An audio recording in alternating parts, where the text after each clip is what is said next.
U.S. Census Director staff turned in a document to a ranking member, and you want to make a motion? Just ask unanimous consent to submit it to the record. Thanks. Without objection. Thanks. All right.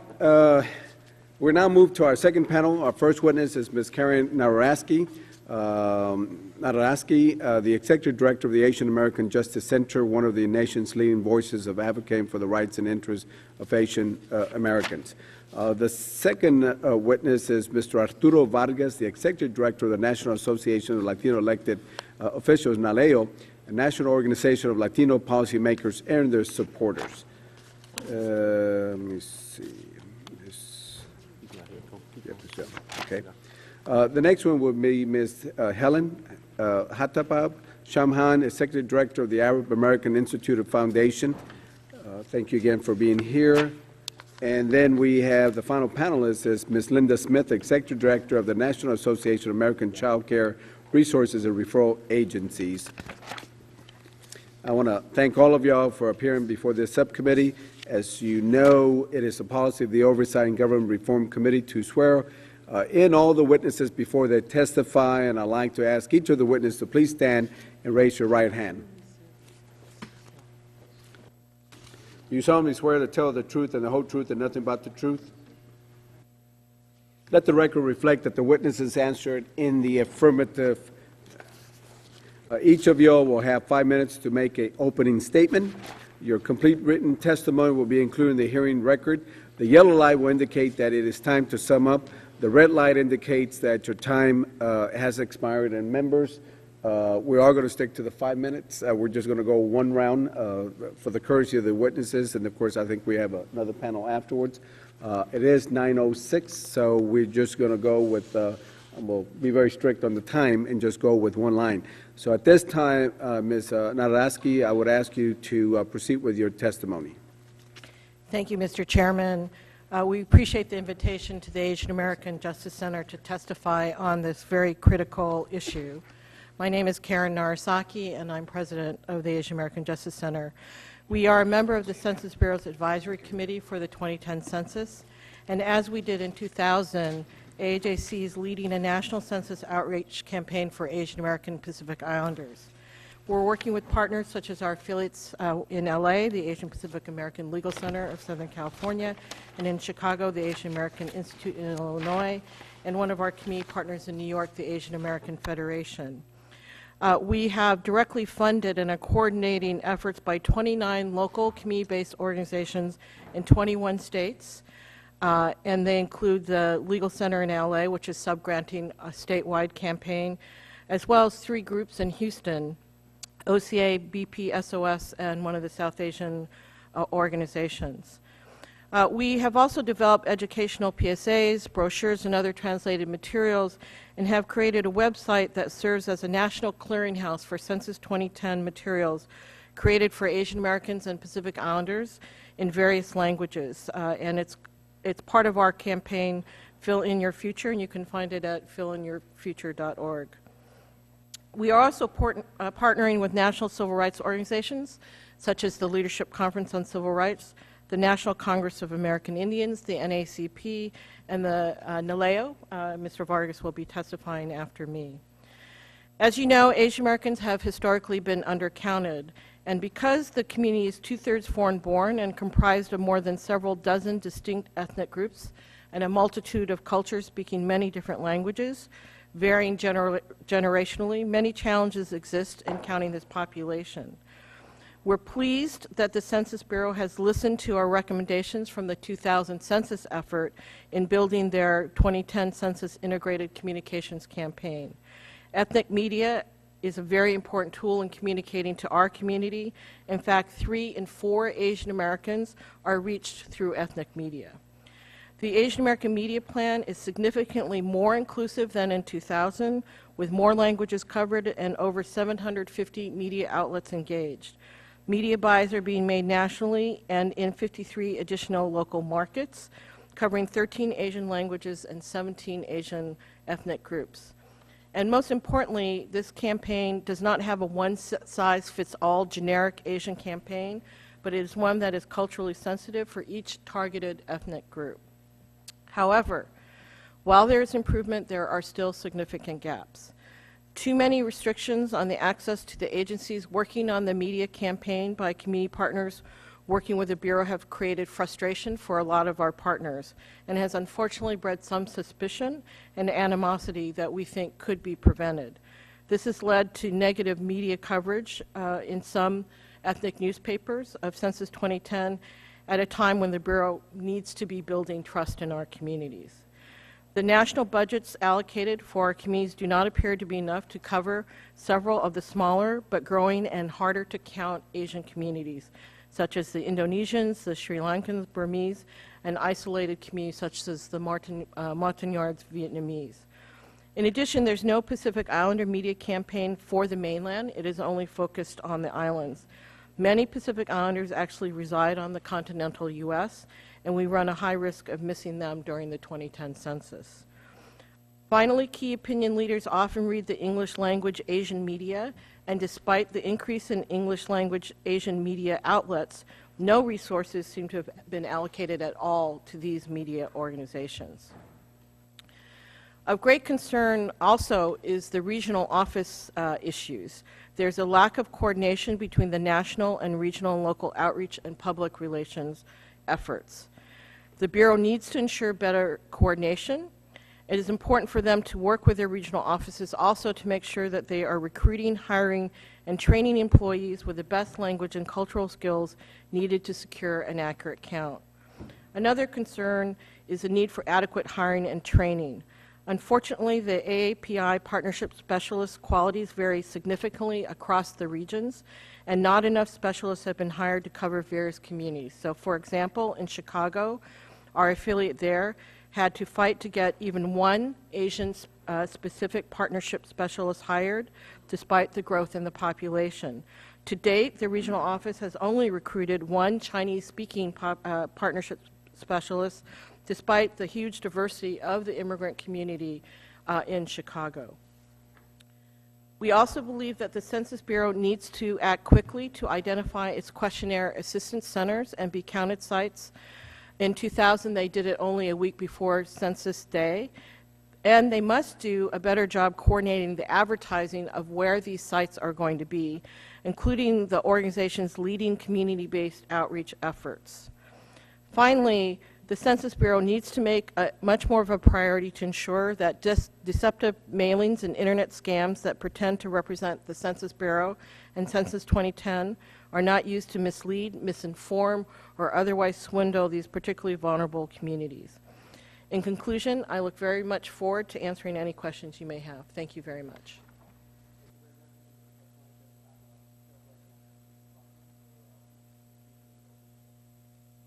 Thank you, Mr. Chairman, Representative Jackson Lee, my fellow Angelino, Representative Waters. Thank you for the opportunity to appear before you tonight to discuss this topic.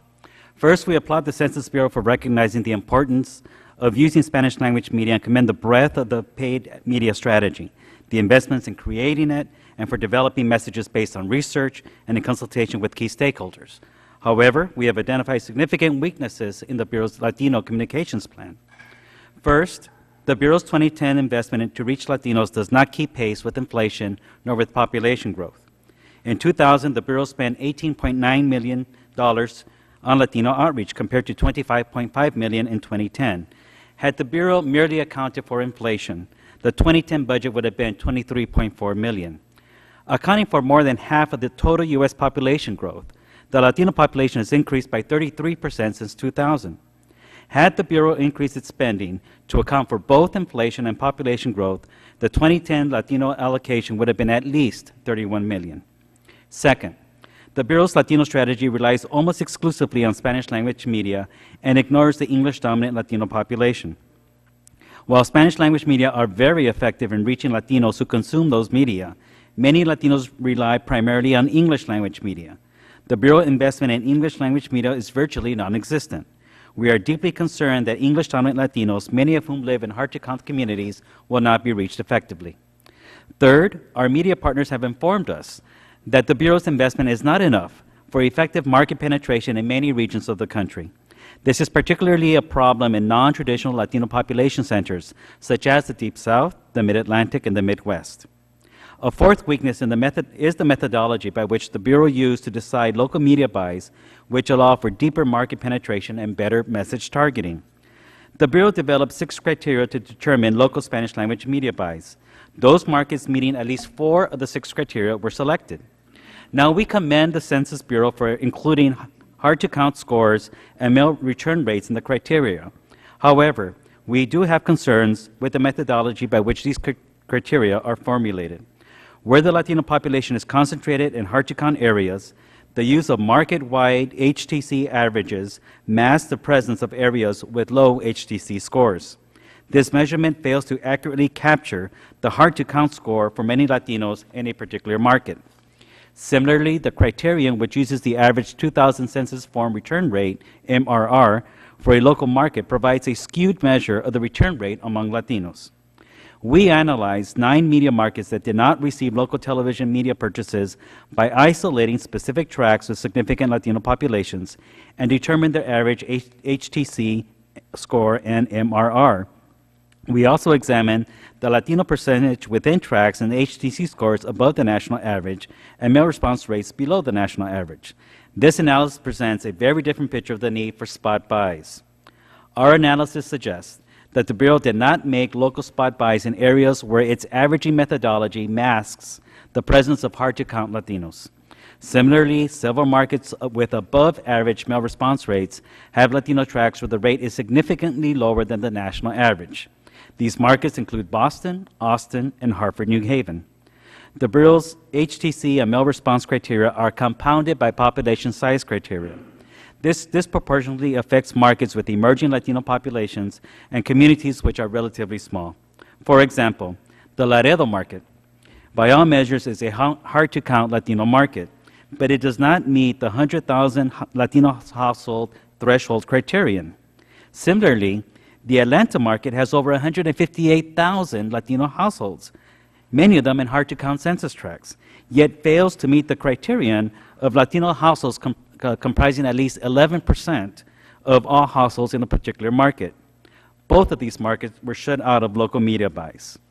So therefore, based on our analysis, we offer the policy recommendations. 1, the Census Bureau must make a reasonable investment in paid advertising to reach English-dominant Latinos, and it must significantly increase its spending on Spanish-language media. 2, the Census Bureau must be more transparent with respect to criteria for targeting local buys. We believe the Bureau was overly vague with stakeholders about its strategy, making it difficult to provide any guidance. We urge the Bureau to do better in its media buys during non-response follow-up. 3rd, the Census Bureau should report to Congress and stakeholders the strategies to reach Latinos in local markets that are difficult to count and do not receive local media buys. And 4th, the Census Bureau should carefully examine the inadequacies in its existing Spanish-language local media buy criteria and make improvements when implementing non-response follow-up. Finally, there are 2 unrelated matters that warrant this subcommittee's attention. We recommend that Congress curtail third-party direct mail efforts that exploit the census. We also urge the Bureau to develop a paid media strategy to inform the public about what data are and are not collected in the census and how to identify authentic enumerators. There are recent press reports that fake census takers are defrauding families who believe they are cooperating with the Bureau. These acts are repugnant, they undermine the census, and they must be stopped. Thank you again for this opportunity to share our views and on the 2010 Census Media Plan on hard-to-count communities, and we look forward to working with the Congress in partnership and the Bureau in ensuring a full census count in 2010. Thank you, Mr. Vargas. Ms. Samhan, if you can proceed with your testimony. Thank you for being here. Thank you, Mr. Chairman and distinguished members, for this opportunity to share the perspectives of Arab Americans as you explore the issues that will affect communities who will be hard to count in 2010. By way of background, the Arab American Institute has over 2 decades of experience in working with the Census Bureau on ways to improve data collection and also questionnaire relevance to ethnic Americans and particularly to Arab Americans. It's no surprise, I don't think, to anyone that in the wake of September 11th, prejudice and fear about Arabs emerged in American popular and political culture and were also manifested in national security policies, which were also often based on profiling large segments of the Arab and Muslim populations based solely on their national origin or their religious affiliation. This political and security environment and climate play a significant role in how Arab Americans will view the 2010 census. The hard-to-count communities, in my view, fall into three categories. The traditionally hard-to-count. Those are immigrant families who have limited English proficiency, are not familiar as much with American processes, and might have come from countries where the government is not exactly a friend.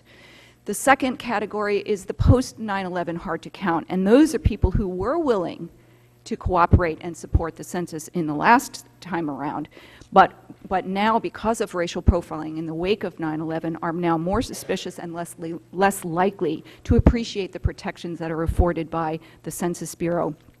The third area is what we call identity hard to count, and this is relates to the race categories as defined by the Office of Management and Budget, and which are reflected on the 2010 census form. The undifferentiated white and black race categories that do not allow for subgroup identification have caused confusion, alienation, and even anger within segments of the American population with origins in the Middle East and North Africa. Many first and second generation Arab Americans do not understand the race distinctions that are codified by the OMB categories, and they have lived through experiences, both before and after 9/11, where they don't feel treated like the white majority population, and therefore they don't relate to the race categories. The great attention to pluralism and ethnic and racial diversity in American civic discourse has further added to this disconnect between race classification and our active participation in the promotion of racial justice, tolerance, the defense of civil liberties, and the support for national security policies that do not punish immigrants or resort to racial profiling. Given this context and the fact that ancestry data are no longer collected in the decennial census operation, activists and advocates have the dilemma of encouraging participation in a survey which does not appear to recognize who Arab Americans are. While advertising alone will not reverse all of these challenges, we recognize and appreciate the serious effort that was made by the Bureau to reach Arab Americans and convince them of the safety and value of the census participation. The early decision to include in the paid advertising campaign emerging language communities like Arabic beyond the recognized race and ethnic minority groups was a positive step, even though the percentage of the overall budget was understandably small. The Census Bureau listened to the need to address concerns about privacy and confidentiality in the early phases of census planning and conducted focus groups to study opinions and attitudes of Arab Americans toward the census. Our participation in the advisory process permitted a dynamic interaction in the planning of the 2010 Census Communication Strategy, a process that sought advice and feedback from the early stages of conceptualization and review of message and design, creative design. Efforts to reach the Arab American community extend well beyond the paid advertising campaign. A number of regional census offices, most notably Detroit, Philadelphia, New York, and Los Angeles, dedicated partnership resources to reach Arab communities in their areas. Detroit, in particular, led the way by arranging for translation of outreach materials into Arabic as early as last summer, and by assigning a team of up to 6 partnership specialists to work with the Middle East community. Finally, in our capacity as a national partner, we are launching this week a Trusted Voices PSA campaign in Arabic language media. The same agency that was hired by the Census Bureau for paid media ads offered to design and produce these ads on a pro bono basis. Our overall evaluation of the 2010 Census Integrated Communications Campaign is that it represents significant improvement over previous census efforts. We understand that adequate resources and time are perennial challenges to any census operation, and there's never enough of either. To assure a perfect process. We also understand that multiple and sometimes competing interests of diverse advisory bodies make the consultative process complex, demand extraordinary patience, and result in decisions that are bound to disappoint some stakeholders. We are stakeholders, however, and we are committed to work with the Bureau not only in the final weeks of the 2010 census, but in the months and years that follow the decennial operation. Our interests going forward include studying the extent to which some other race is used by respondents of Arab origin, and the results of the experimental panels to test alternative ways to measure race and ethnicity. And we look forward to new research into adding a question on ancestry in the next census in 2020. Thank you. Thank you very much for your testimony. At this time, our chair will recognize Ms. Smith for 5 minutes. Thank you, Mr. Chairman and members of the committee, for inviting me to testify tonight. My name is Linda Smith, and I am the Executive Director of the National Association of Child Care Resource and Referral Agencies, also known as NACRA. That makes it a little bit easier. We are a nonprofit membership association, and we represent roughly 700 community-based child care resource and referral agencies around the country. These agencies help ensure that families in 99.3% of all inhabited zip codes in the United States have access to high-quality, affordable child care. Every week in this country, over 11 million children are in the care of someone other than their parents, and these children are under the age of 5. They are cared for by over 2.3 million child care providers. This group, as we know, is one of the most undercounted population in the census, and we have a serious interest in ensuring that these children get counted. So we see that child care can provide a vital link into this population during the 2010 census count. Our member agencies maintain a database of child care providers and programs and use it to link parents who are looking for care to child care programs in their communities. On an annual basis, we provide services to over 7 million parents. Here in Washington, NACRA operates Child Care Aware, a national toll-free hotline and website designed to link child care or parents to child care providers in their local areas. We serve another 1 million parents through this hotline. Beginning this week, we will be posting information on the site about the 2010 census, and will continue doing so throughout the period, and we will be encouraging our 700 members to do the same. Not only do we help parents find child care, but we also train over 500,000 child care workers every year. In addition, we collect information on the supply and demand for care and the cost of care in communities around this country. About 40% of our agencies administer child care subsidies to low-income families on behalf of states. NACRA itself manages a fee assistance program for nearly 20,000 children of AmeriCorps and VISTA volunteers and military service personnel living off base, including National Guard and Reserve members currently deployed. Given our reach into the child care community, we have taken the lead in working with the Census Bureau to disseminate information about the importance of the 2010 census to parents. We have an aggressive plan, and much of our work will be focused on families living in difficult-to-count areas. We are working with other national organizations such as the Children's Leadership Council, the National Head Start Association, the National Black Child Development Institute, the National Indian Child Care Association, and La Raza. We will be publishing our materials both in English and in Spanish. You have already heard the statistics or are aware of the undercount of the young child population, and you have heard many of the reasons why that exists. We know firsthand that it's very difficult to reach into this community. In general, we know that families with young children are highly mobile, and they do not have as many anchors in the community as families with children who are in public schools. But one thing that we do know, when they move, they need child care, and we can reach them during that process. We have a broad national network and are working with the Census Bureau to connect parents to their local child care programs. Our hope is to reach millions of families and ensure that our youngest children are well represented in the 2010 census. We will specifically target our agencies located in the most hard-to-serve counties, as submitted earlier. Because our programs depend on federal funds that are apportioned based on the subsidy data, they have a real interest in getting this right in their communities. Before I close, I would like to acknowledge the efforts of the Annie E. Casey Foundation for their work on this issue.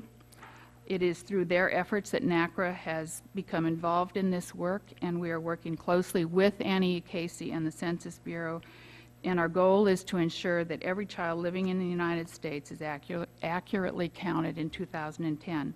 Again, thank you for inviting me to testify. Smith, again, thank you very much for being here with us, and again, to all the witnesses.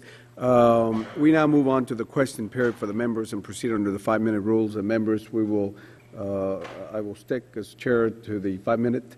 I will go ahead and proceed now as the chair, and I just have one general question for all of y'all. You heard the witnesses before. You heard how they were spending the money. There were questions about the contractors, and apparently the contractor didn't know how much money he was taking in, and all of that, because I want to see more of that money be spent on the field instead of up there for contracting purposes. What are your general thoughts about this? Anybody? Mr. Vargas, why don't we go ahead? Thank you, sir, for that question. I think one of the problems is that this field is very expensive, and the Bureau, in many respects, regardless of who would have been the contractor, would have had to spend top dollar to get this job done. I would say that the quality of some of the ads that have been produced are high-quality ads, but the amount of money that's actually being spent on getting the ads out into the market is where I think this falls short, because the rotation of the ads really is not sufficient to reach, at least in the Latino community's case, enough of a penetration in the markets to motivate people to act. Our media partners have told us that people need to hear the message at least 7 times to understand what is happening, and they don't believe that the national coverage itself is sufficient to reach people 7 times.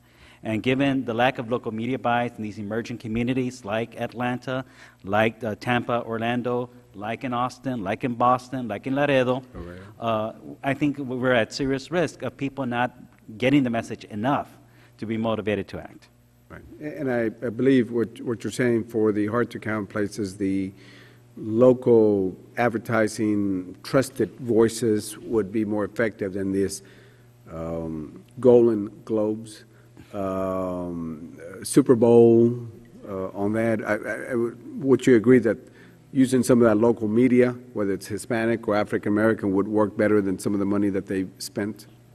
Well, I think more local media would be very important, especially in emerging markets. I mean, we are particularly concerned at NALEO about the lack of local media buys targeting Latinos in the South, which we have seen hyper-growth of Latino communities in the Carolinas, in Georgia, in Arkansas. Those are the communities that are going to rely exclusively on national media buys, which we have been told aren't sufficient to really motivate people to act. Okay. A question for all of y'all, and I don't know if y'all were stakeholders in this. Did they give you sufficient input or an opportunity to get your input in the overall strategy? Just from left to right.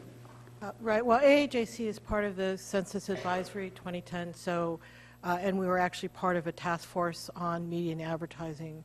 The challenge, as you know, is a lot of the decisions get made many, many years before. That then limits what you can do going forward. So by the time that we were included, a lot of key decisions in terms of how much money would actually be available are already made.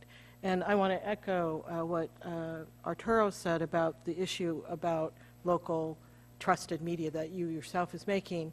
One of the biggest issues in our communities, particularly the Latino and the Asian community, is to overcome the issue of distrust of government. And it is those local trusted ethnic media who they trust for their knowledge of what's going on in their communities that have the most influence in being able to overcome that particular distrust, and add on the Super Bowl just isn't going to do it for them. So that's a challenge. And then I just wanted to add on an earlier question about the ACS. My sister got the ACS questionnaire. She's college educated. We're 4th generation. We're not an immigrant population. And she herself was confused because she knows I work on the census. She called to yell at me about how long it was. But also, when I told her, well, that actually isn't the census. There's a second one that's coming in April. It was very confusing for her.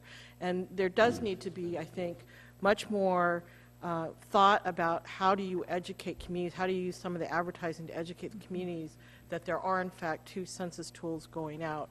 And particularly in the minority communities, where it's hard enough to get them to answer 1, you can imagine the challenge in trying to get them to answer 2.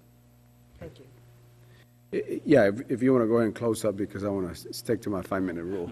Thank you, sir. Just not only is NALEO a member of the Census Advisory Committee, but we also were a member of the Joint Advertising Advisory Review Panel, the JARP. And I want to commend the Bureau for establishing that review panel, because back in April of last year, we were able to put the brakes on what we thought was an obsolete messaging campaign that Draft FCB had developed.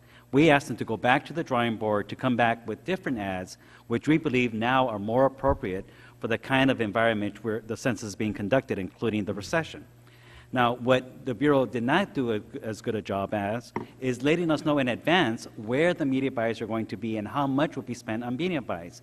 Had we been a partner in that, like we were on the messaging, I think we could have been used better to advise the Bureau as to where we believe local media buys were more necessary.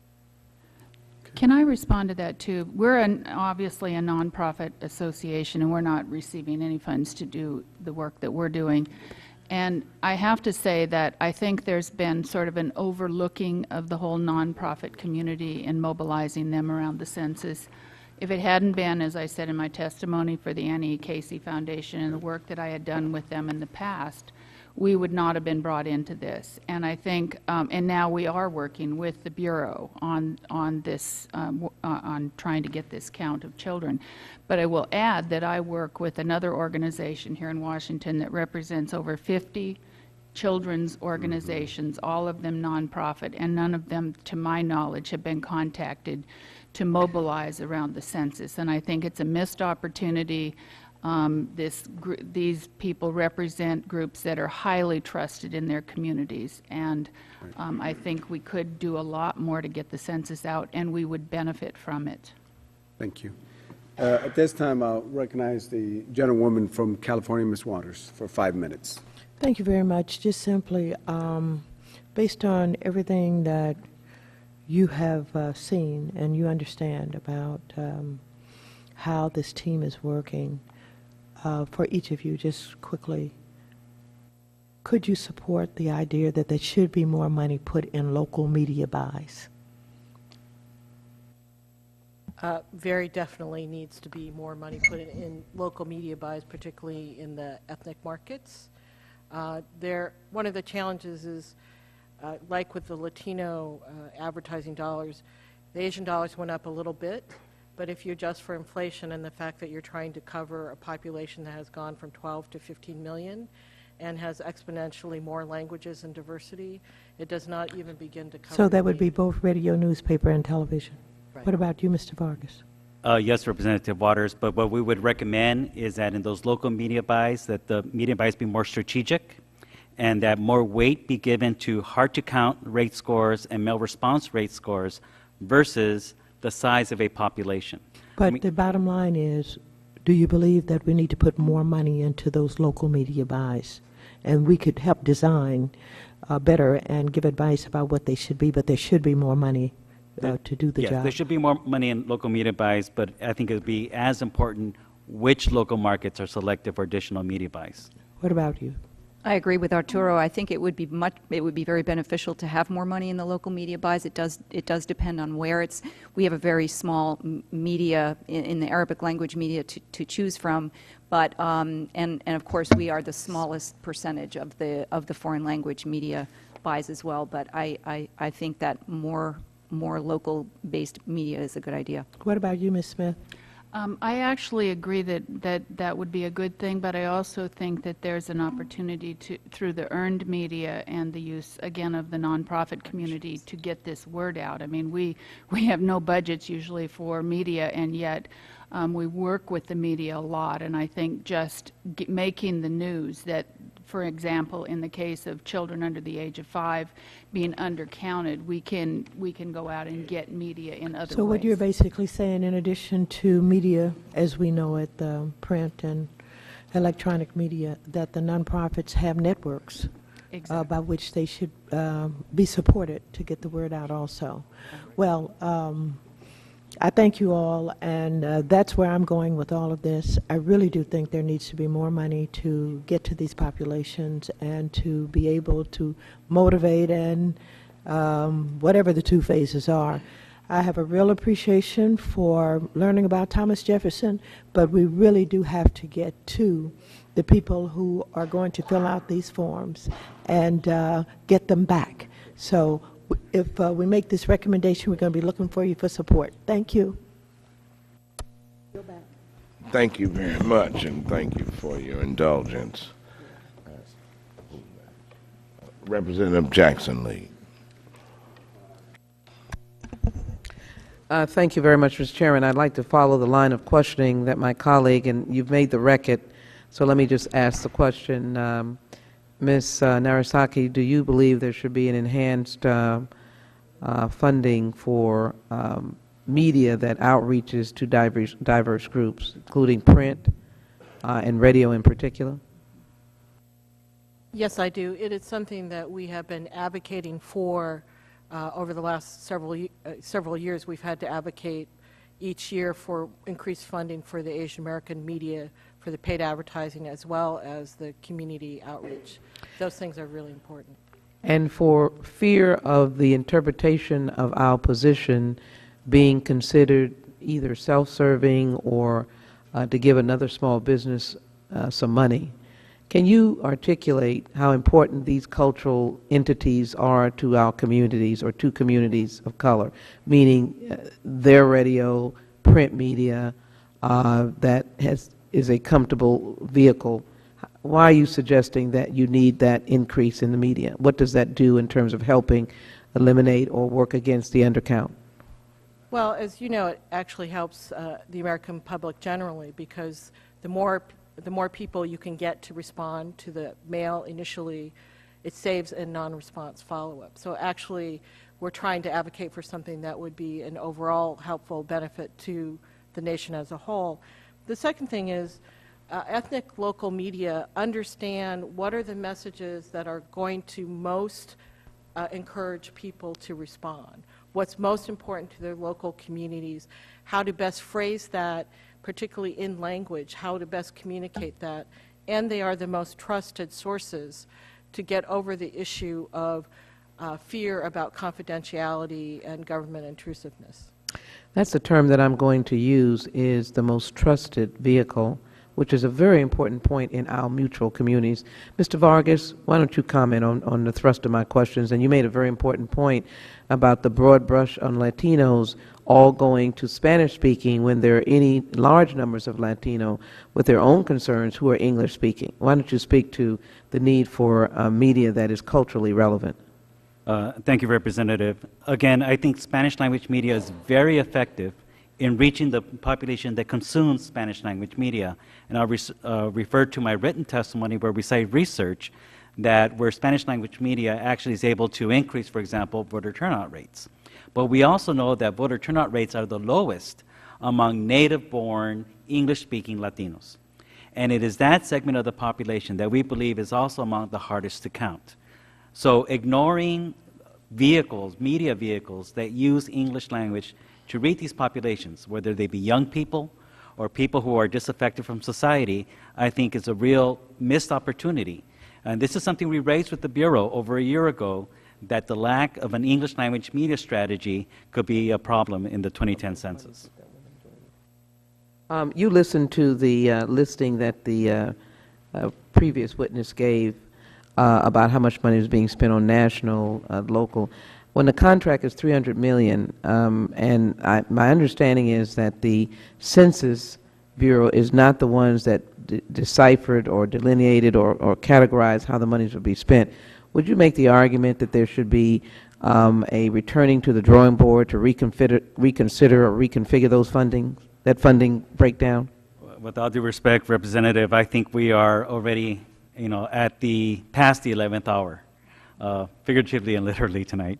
The census is weeks away, and these media buys have been made. I think the most effective thing to do now is to identify those local media markets that did not get local buys with significant rates of hard-to-count communities and low mail response rates, and do additional local media targeting in those communities. Well, I'm an optimist, and I hear what you're saying about reconfiguration, but I do know that they haven't spent the total $300 million. So you're right. If they can't reconfigure, if the buys are solid, I guess I'm optimistic enough to say that some buys will be pulled down. But if that is not where they could go, then I would suggest that they dip into the $300 million. Let me quickly go to Ms. Samhan and Ms. Smith. Ms. Samhan, you have a unique community, and if you would comment on the need to pertain to that unique community and how you think the census is doing.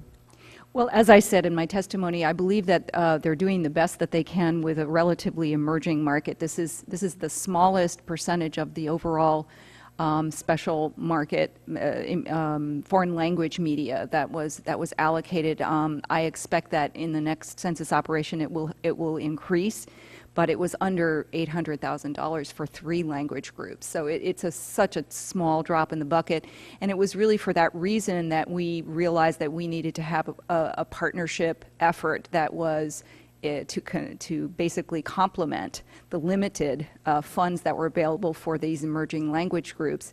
So we did this PSA campaign, and we believe that actually there's a benefit to that as well, because there's a way to get earned media and media from non-government sources, or media about non-government sources supporting the census. So we think that this partnership with all of the nonprofit organizations that are that represent our community, speaking at the same time that the census is advertising, is actually a good thing. So we need to improve our partnerships. Let me put on the record the total that I heard Ms. Ennis speak to, $22 million for the broad minority community in terms of media out of $300 million. I guess there was a list of numbers that were given. I'm just putting this on the record. To my question, she gave me a list of numbers. It was $22 million. I think that was for African American. No, I asked her to give me for all, so I think maybe. she did it for her agency. Okay, so 22 million across the board for that. All right, but that's still, let me just put on the record, 22 million for African American, and Mr. Garcia, I guess, did not respond, and I'll get his in writing. Let me just quickly conclude. I know I want to get to Ms. Smith, but I need to get back to Ms. Narasaki. Give us an answer to what you said was indicting and vital, disorganization of the regional offices, which many are seeing across America. What do we need to do as members of Congress to get right in the midst of that problem? I think it's helpful for members of Congress to check into what kind of specialists have been hired in your district, who are serving your district, and to check and see whether you think it's reflecting the demography of the communities who actually make up your district, and ask those questions. While the census day is April 1, there's also non-response follow-up, and that's going to be very critical to have people who can knock on those doors and get the answers that they're going to need to get. The gentlewoman's time expired, Thank you. and I now recognize Mr. Cuellar of Texas. Chairman, thank you. I've asked my questions already, so I want to say thank you. Thank you very much. Let me have one final question for the panel. Ms. Smith, is the Census in the Schools program adequate to count and involve the children of this nation?